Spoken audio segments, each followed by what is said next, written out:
I have Mr. D'Angelo?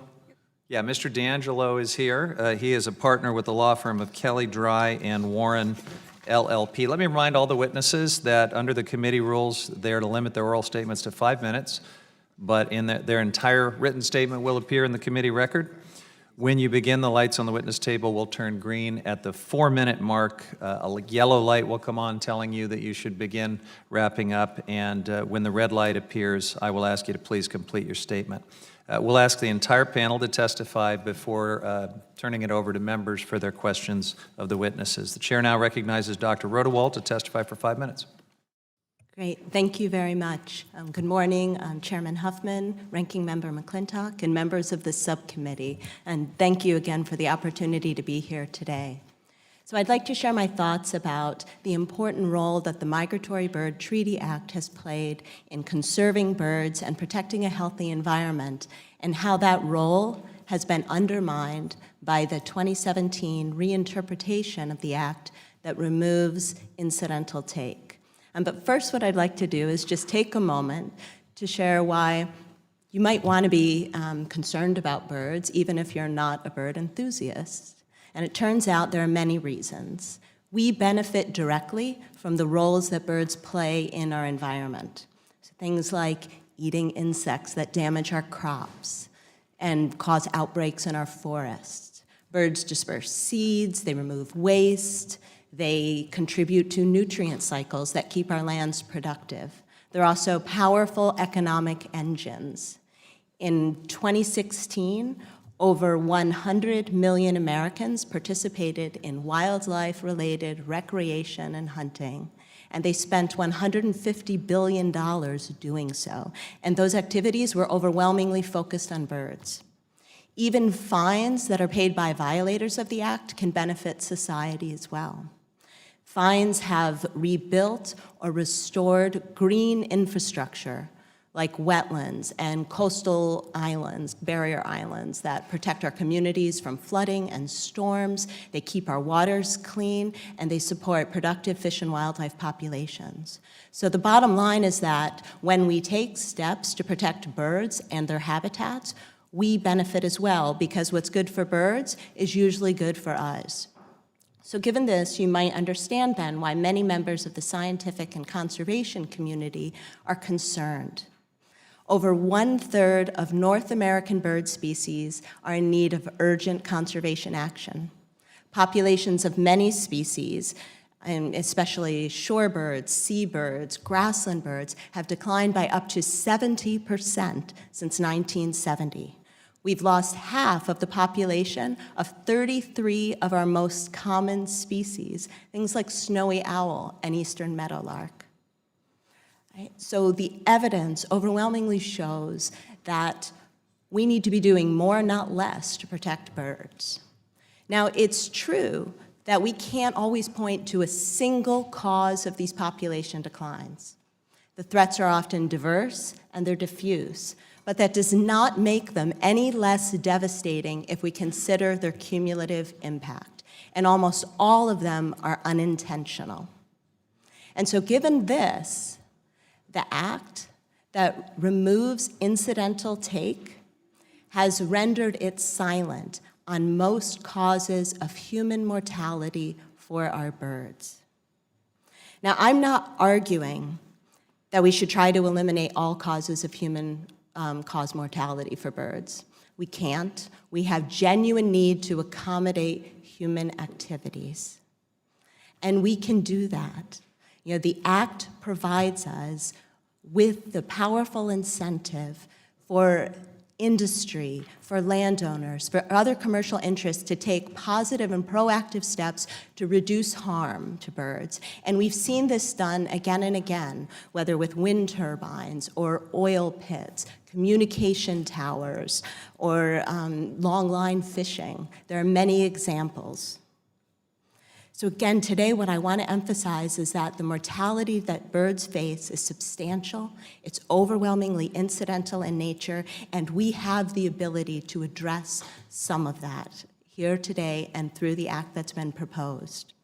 The U.S. has long been a global leader in conservation. We've shown the world by example that strong economies, a healthy environment, and healthy and vibrant communities are not only compatible, but they're mutually reinforcing. But in contrast to that strong tradition, the reinterpretation of the Act has undermined both the protection for birds and also the broader environmental and economic benefits that flow to Americans. We can and should do better. Thank you for the opportunity to be here today. Thank you very much. We'll now hear from Mr. Schmidt. You're recognized for 5 minutes. Chairman Huffman, Ranking Member McClintock, my name is Paul Schmidt. I had a 33-year career with the U.S. Fish and Wildlife Service and followed with a career with Ducks Unlimited for 6 years as the Chief Conservation Officer. During that time in the Fish and Wildlife Service, 20 years of it, I was responsible in some way, shape, or form for the administration of the Migratory Bird Treaty Act. Thank you today for inviting me to testify on this important wildlife conservation legislation. Your leadership on the Migratory Bird Protection Act is of critical importance to the billions of birds and the hundreds of millions of citizens that enjoy birds on this continent. 101 years ago, Congress passed one of the first and most consequential and effective conservation laws ever, the Migratory Bird Treaty Act, to implement and fulfill the obligations of 4 bilateral treaties. We have enjoyed 100 years of successful conservation of birds through the leadership of the United States and the important cooperation of our treaty partners in Canada, Mexico, Japan, and Russia. These partners and many millions of American citizens who enjoy birds expect us to live up to those treaty obligations, and our nation's stewardship standards demand it. Unfortunately, the Department of Interior put this stellar leadership in jeopardy.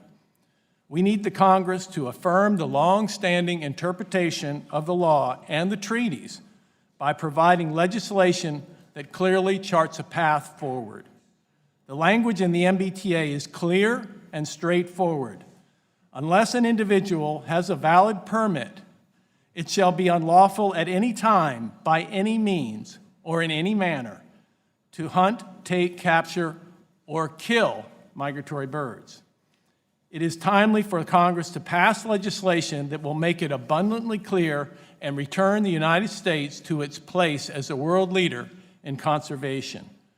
Interior's new legal standard creates a loophole allowing companies to engage in activities that routinely kill birds so long as they were not intending that their operations would, and I quote, render an animal subject to human control. This is a standard that is inconsistent with every other administration. All past administrations have struck a balance and worked diligently in good faith with industries that had significant impacts on birds, such as oil and gas, wind power, utilities, commercial fishing, and others, to reasonably address unintentional take. It can be done, and in fact has been done. Power lines, towers, turbines, oil spills, and pesticides kill tens of millions of birds a year, and the MBTA has served to motivate these industries to reduce and minimize the harm through reasonable best management practices. The MBTA can and has been successfully used to reduce gross negligence by these companies. If Interior's current view of the MBTA holds, companies like Exxon or BP no longer bear any responsibility for the bird deaths from oil spills like the thousands that occurred in Exxon Valdez and Horizon disasters. The discussion draft of the Migratory Bird Protection Act reaffirms the congressional intent of the MBTA and directs the administration to promulgate regulations to provide companies and citizens a simple, efficient, and logical approach to comply with the law. This legislation would effectively modernize this law and ensure that bird conservation is balanced with our economic prosperity. Additionally, the legislation would ensure that our treaty obligations are met and reestablish the U.S. as the leader in wildlife conservation.